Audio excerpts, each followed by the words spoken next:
Babson, thank you. And I was told that we had been working for 5 years on a project to collaborate on the founding of a new college of entrepreneurship in the King Abdullah Economic City, which is outside of Jeddah. And so you can imagine that I had quite a learning curve to find out everything about a new city, to find out about Saudi Arabia, and to find out how we might be able to assist in this project. Fahd has been a wonderful partner for Babson throughout, and we are very excited that in only a few weeks, we are going to be hosting our first executive education program at the Center for Global Entrepreneurial Leadership in the King Abdullah Economic City. And so with that, if you could please. And we have also had the very good news that the Minister for Education has also approved our undergraduate program to begin there soon. So this is the Saudi table here, yes, I believe. So with no further ado, please welcome. Now, usually this is the toughest speaking spot on any agenda, is the last one in the day at 4 o'clock. So please give your full attention, and I'm sure that Fahd will make sure that this is a wonderful end to the day. Come on up, Fahd, please.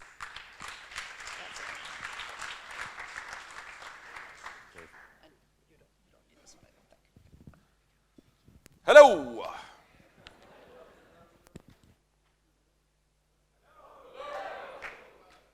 Okay, no. That's so weak. Not good. Okay, again. Now, I say hello, and then you say hello back. Okay, and I wanna feel you. Like I wanna feel the energy coming out, okay? All right? This is how you greet people. It should be very strong. Okay? So here's my hello. Repeat after me. Hello! Hello! Wow, I love it. So thank you, Kerry, so much for hosting me, and thank you for that introduction. I'm very excited about what's happening in Saudi Arabia. I'll leave the college to the end of my discussion. But, you know, they say to build a great city, build a university and wait 200 years. So I'm glad we shook hands about a couple of years back, and now that we're starting, so I have 200 years now to build the city. Which I went out in the media and I said the city will be completed by 2035. And the amount of flack I got, unbelievable. But I'll talk about the city and its development now. And really, it is very exciting for me to be here. I think entrepreneurship is a big driver of cities. In fact, we always say we are interested more in the entrepreneur than in their current idea, because entrepreneurs create 6 to 9 companies over their careers. So if we can get 100 entrepreneurs only, they will start over their careers 6 to 9 companies, and you can imagine the multiplier. So for us, over the next few years, entrepreneurship is a very important component, and our relationship with Babson and our partnership with Babson is a big driver of our entrepreneurial ecosystem, and I'll talk a bit more about it in the end. But what is King Abdullah Economic City? Let me start with this and then talk about the human capital component of building a city. King Abdullah Economic City is a project that is, in a very crude way, is one of the largest startups in the history of the world. We are trying to build from scratch a city for 2 million people on the west coast of Saudi Arabia. For 2 million people. It's probably the largest private sector project in the world. It's a $100 billion price tag to build this. And we are the first listed city in the world. This is the first city in the world that you can actually go on a stock exchange and buy stocks in. So you can actually invest in the city. So why do this? Why does it make sense to build a new city? Lots of people have questions. Why are you building a new city versus just expanding current cities? And the answer to that question is very different in developing, in the developed world versus the emerging markets. And the reason for that is the developed world already has shrinking populations, that the demographic of these populations are very different. they're actually than the emerging markets. So in the emerging market, you have significant growth. So if you look at Jeddah and Riyadh, they are some of the fastest growing cities in the world because of migration from other rural areas into these cities. So Riyadh has grown at about 10% per year in its population. So literally over the past 5 to 8 years, they have, you have Jeddah, both Jeddah and Riyadh growing, almost doubling their population. So, and this you see across India, across China, where cities cannot cope, existing cities cannot cope with just migration. So we need to create new urban centers. But the bigger idea is this idea of economic diversification away from oil, but also the privatization of cities and the partnership between the government and the private sector on developing a new city. At this scale, there is no public-private partnership like this anywhere in the world. So this is really, truly new territory. And what we are doing here is quite unique. And I'll tell you about the results. This was launched about 10 years ago. And also people ask, so why? It was done for this exact moment, a moment in which the Saudi government does not have the oil revenues, a moment at which oil prices are not so high, and which we want the private sector to take on a leadership role in the economy over the next few years. So the impact of oil prices on us today is so limited. We are at the strongest financial position that we have, and we're expanding because of the demand I will talk about. But the last reason to launch this is the following. Okay.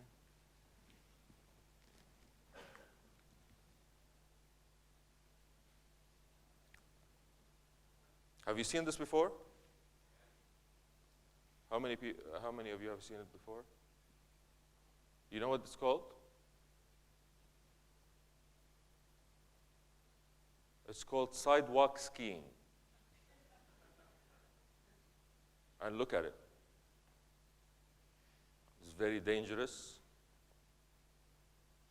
almost irresponsible, very irresponsible. It worked. And this is what our youth is doing today. So in a sense, you just see, I mean, okay, so here's what it takes to do this. So they have to get in the car, 4 of them. They get the car to speed, and then they tip it. And they have to keep the car on 2 wheels for an extended period of time, sometimes, what, 5, 6 minutes, 10 minutes? And then they get out of the car, they get out their tools, and then they start taking out the wheels. The really good ones actually change wheels. So they take one, put it, the one in the front, put it in the back, and the back. Okay? That's what they do. Mm-hmm. But think about what it takes to get to this level. Think about the commitment, the teamwork, the dedication, the amount of practice that they have to put into this, the amount of daring, the belief in themselves. These are, by the way, all of the values that we pride in ourselves and that we want to have in our children, as well as a result of our educational system. The same values. And so my point on this slide is that, on this picture, is that if we don't give them the opportunity, this is what they will do with their time. It's not that the talent is not there. The talent is very much there. The hard work is going to be there. It's just, what do you spend your time on? And this is why I think a city like King Abdullah Economic City needs to focus on human capital, because that is ultimately the driver of all cities. And I came onto this job about 8 years ago. I was 30 years old. Now you know my age. And I didn't take the course on how to build a city. So I came on honestly not knowing how to do this. But one thing I learned very quickly and if you're an entrepreneur, you learn this very, very quickly, is competition. This is the most competitive space in the world. There are 247,000 cities and towns around the world competing for talent and for investment. So if you don't know what you want, if you don't have a niche, if you don't have a USP, if you don't have a value proposition, forget it. You will never be successful as a new city. And therefore, we developed very quickly what we wanted to be.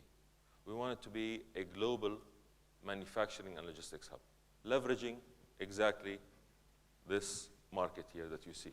Now, the Red Sea is one of the fastest growing trade routes in the world. In fact, already has 15% of global trade.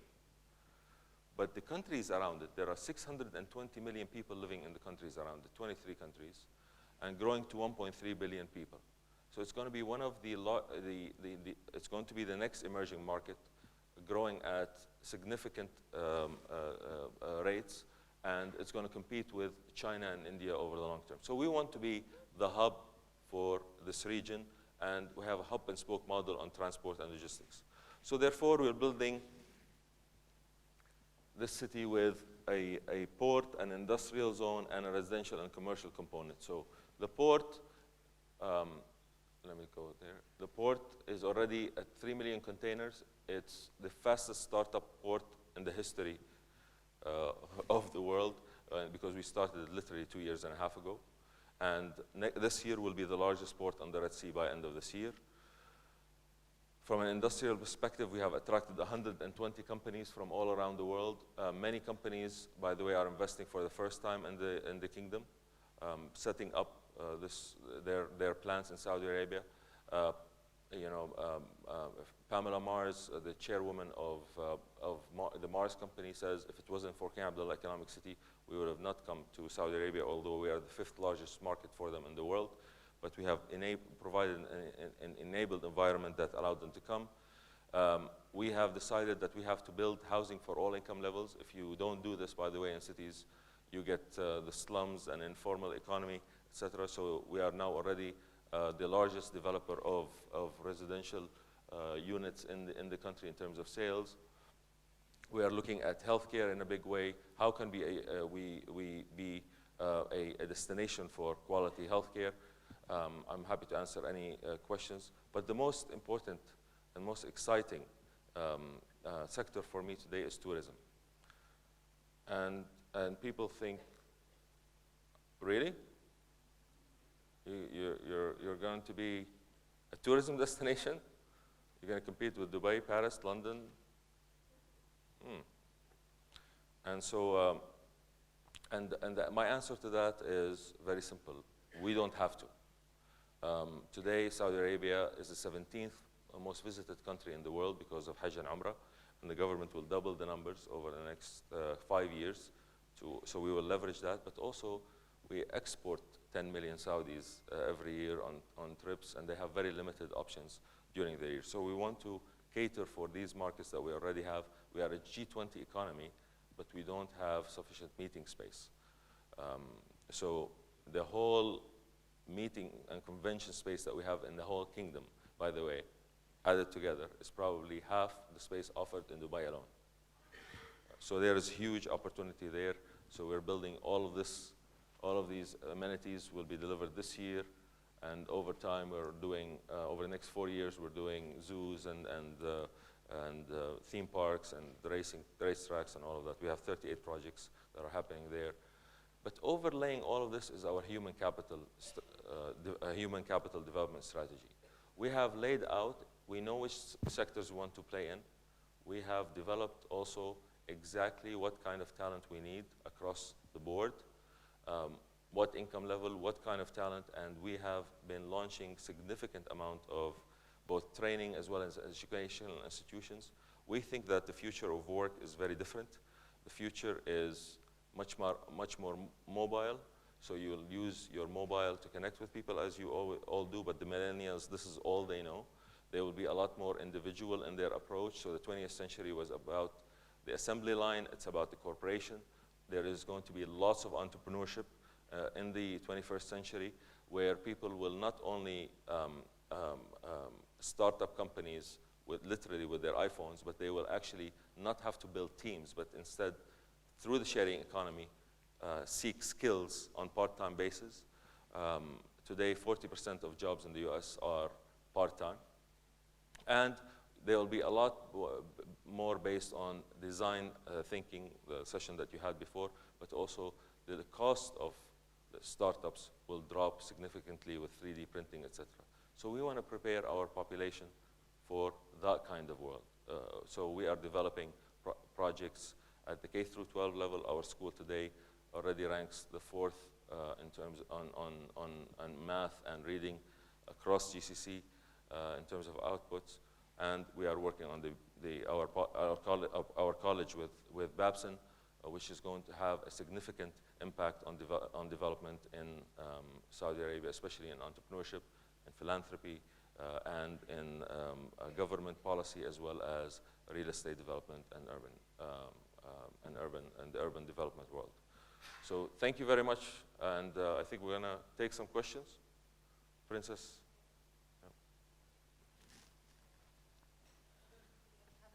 Yes, thank you.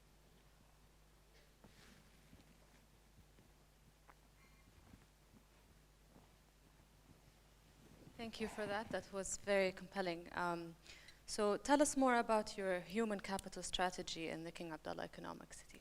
Well, like I said in the presentation, and I apologize, I ate something and I'm not feeling myself today, but we had looked at this in a very concrete way.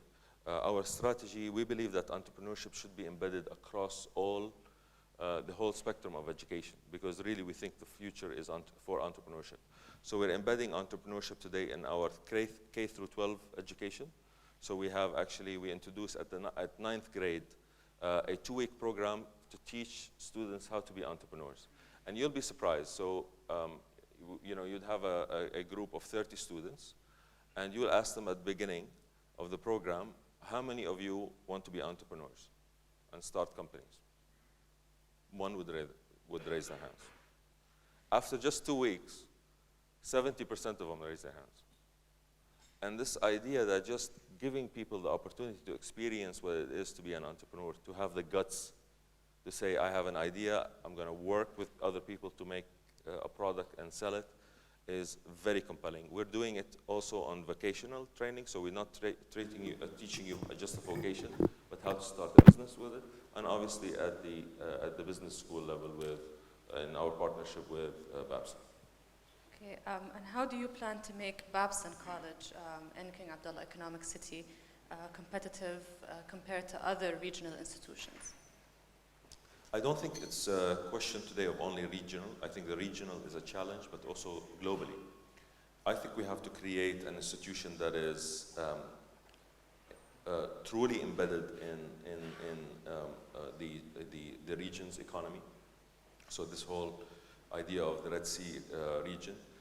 We have to be, number one, hire the best talent at the faculty level and at the administration level. We have to recruit the best talent also across the board, and there are so many opportunities. There are so many people in Saudi Arabia today, professionals who are in their 30s and 40s, never got a chance to get an MBA, who we can offer today a unique value proposition to. And we're talking about also creating family MBAs, so the idea of getting the whole family involved in the educational process. But ultimately, you also have to embed it in the reality of the country. So doing local case studies, doing local research on entrepreneurship, because many people forget this, by the way. Before oil, it was all about entrepreneurship. All of the big corporates today outside of the oil industry are corporates that were started by individuals in the 50s, just with the emergence of oil. And now that is today our private sector. So we have a lot of opportunity for that. And going back to the private sector, how does the private sector contribute to the development of the King Abdullah Economic City? So we are, as I said, a listed city in Saudi Arabia. So we are privately, we are a private company. We are listed on the Saudi Stock Exchange. 35% of the company is listed. 30% is owned by Amar Properties here in Dubai, and the other 30 is owned by local big corporates. But everything that you see here is being done by the private sector. And you'll be surprised, the biggest competitor we had in all of this was actually the government of Saudi Arabia. Because while we compete with Dubai, with Abu Dhabi, with Qatar on attracting tenants, we also compete with the Saudi government's solutions on industrial zones, etc. And so what you're seeing today is a huge retooling of the Saudi economy and focusing a lot more on the private sector and private sector participation. I think this will bode very well for the things we are doing. Recently at Davos, you talked about the launch of the Red Sea Foundation. Can you elaborate on that, please? Yes, we launched the Red Sea Foundation because we believe in the power and the potential of the Red Sea region. The Red Sea region, as I explained earlier, has the 23 countries that use the Red Sea today as a trade basin, going from 620 million people to 1.3 billion people. So it is a significant market. Yet, we don't have sufficient logistics and transport capacity. Of the top 100 ports in the world, we only have 7 on the Red Sea. And imagine our port, which is a startup port, will be the largest in just 2 years, will be the largest on the Red Sea. So you can see huge potential for investment in ports, but also our logistics performance index, our logistics performance, and as measured by the LPI, or the Logistics Performance Index, is quite bad. Only the UAE and Saudi Arabia do relatively well on it. All of the remaining countries do a horrible job at it. And what we wanted to do was create an independent foundation based out of Geneva that advises government on, number one, how do you improve your LPI results, and how do you attract private investment into infrastructure? How do you attract FDI? And we are lobbying governments around the region to create a trade pact similar to the Pacific Trade Pact that was created by the US and countries around the Pacific, around the Red Sea. Thank you. Do we want to open up to have time for some questions from the audience?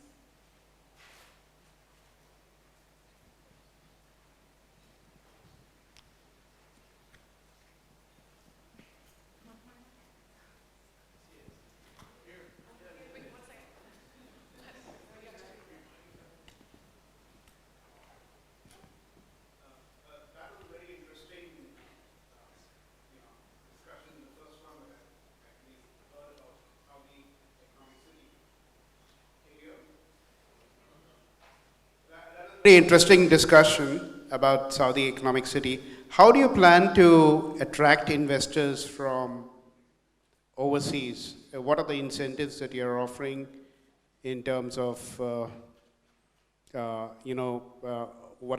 kind of support are you offering to investors, potential investors? Well, one of the things that countries compete on is taxes. I am not a believer of giving tax breaks because I think that taxes actually, when you tax net income, it means that somebody has made a profit. So in the sense, I really do believe that we should not offer a tax break to our investors. So today, Saudi Arabia is the 5th most efficient tax system in the world, with 20% tax on net income. But what you need to do is actually offer them a bespoke solution for their industry. So when I say we attracted Pfizer, Mars, Sanofi, Volvo, and all of these companies around the world, we looked at their value chain and their supply chain, and how can we help them address the different components of that supply chain through King Abdullah Economic City. And so that has been a very successful method of actually attracting these companies, and that's why we have 120 companies that have signed up. By the way, in 2015, we signed 23 companies. So despite all of this talk about the economic evils that the region is going through, we have lots of interest in Saudi Arabia and in KAEC. Okay. And would the visa system be distinctly different from that of the Saudi, the Saudi state? So we have the 100% foreign ownership is allowed even for individuals, Right. and we are now setting up arbitration setup to create a sort of a faster, faster legal proceeding process, and we are having our own court in King Abdullah Economic City, but it will obviously still be part of the Saudi court system. Any more questions? Yes. Excuse me? Oh. Hi. Go ahead. My name is Carl, class of 07 from Paris. You know that net zero environmental impact is today a strong subject worldwide. You know that smart cities is a very important subject here in UAE. Could you tell us a bit more about sustainability program in Saudi Arabia in general? And most importantly, what kind of solutions you'll be implementing within King Abdullah Economic City?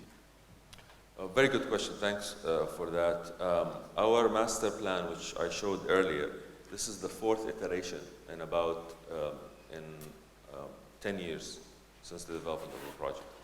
It was created, it was developed in 2013, and it was a result of a visit to New York that I had, in which I got trapped because of Hurricane Sandy.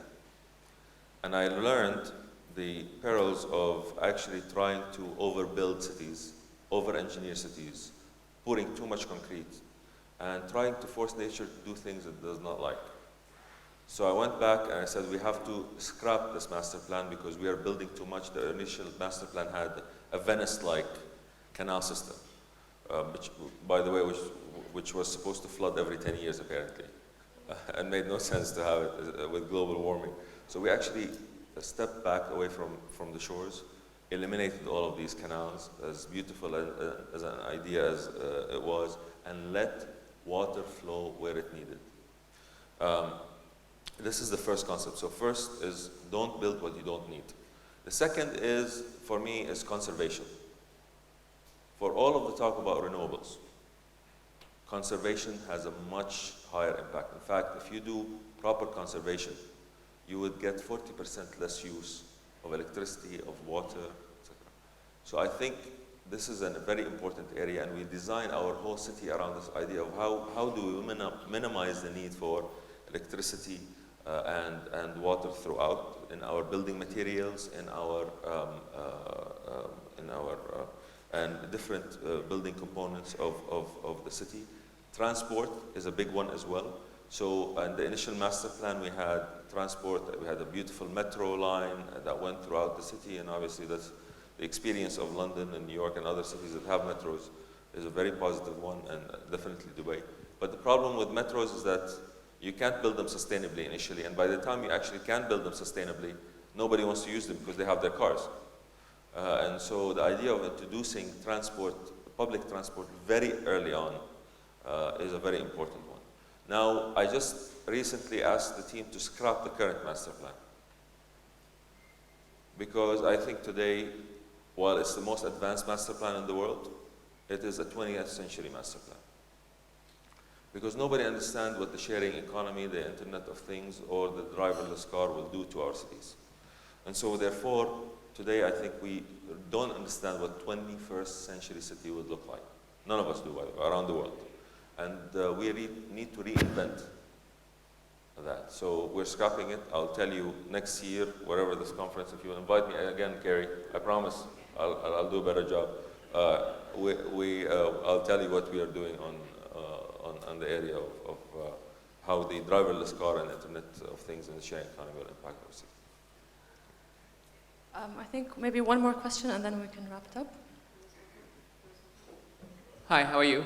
Hi. Thanks. I liked your whole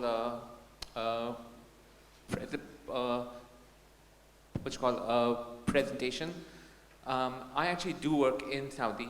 We have a plant over there and a plant over here in UAE. When we decided to expand the plant in the Gulf, we did not choose to expand in Riyadh and Dammam. We chose to expand over here in Dubai. The main issue we found is that the skill sets do not match. 35% of your employees have to be local. So the local that are highly skilled, they just want to work with the big multinationals like Mars, Samba, and so forth. So small to mid-sized companies find it very difficult to attract highly skilled locals. Then the locals that are left, the efficiency levels are very low. So therefore we decided to expand the factory here in UAE.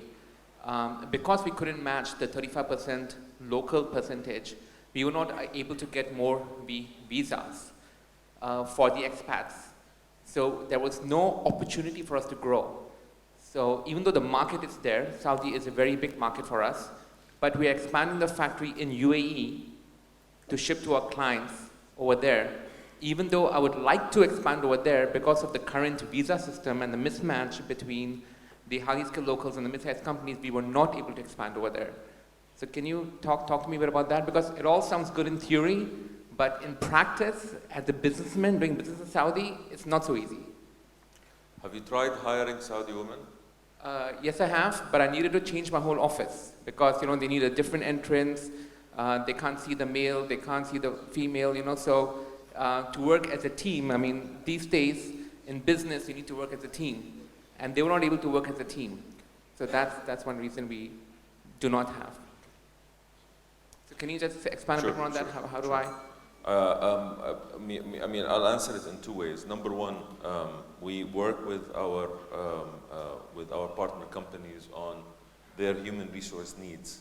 So both what visas they need, and as well as what training and what kind of Saudization requirements they have, and how can we offer them Saudi talent that fits their needs. So there's lots of questions about Saudi talent.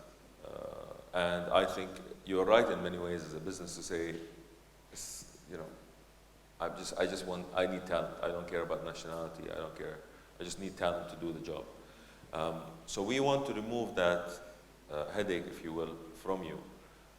So what we do is we actually now train Saudis and offer them opportunity to work for companies that work for us. So this year, we are training 1,000 Saudis from the villages around us. And we do a 90-day program, by the way. We do English, computer, and some career management, okay? If you are one of these Saudis, the world that you see is very different. They are from villages around King Abdullah Economic City. Their parents are probably out of work or they're retiring. They have been out of high school for about 4 to 5 years. They have no way of joining the current economy. Literally, no. They don't know how to interview. They don't know how to write their CV. They don't know how to get to a job. It's a very, very different world than the world, the privileged world that we live in. We've been very privileged in many ways, all of us. And you'll be surprised the impact of this program. In just 90 days, the first 700 people that we trained, half women, half men, 40% got jobs. 40% went on to higher education, and 10% started their own companies after 90 days training.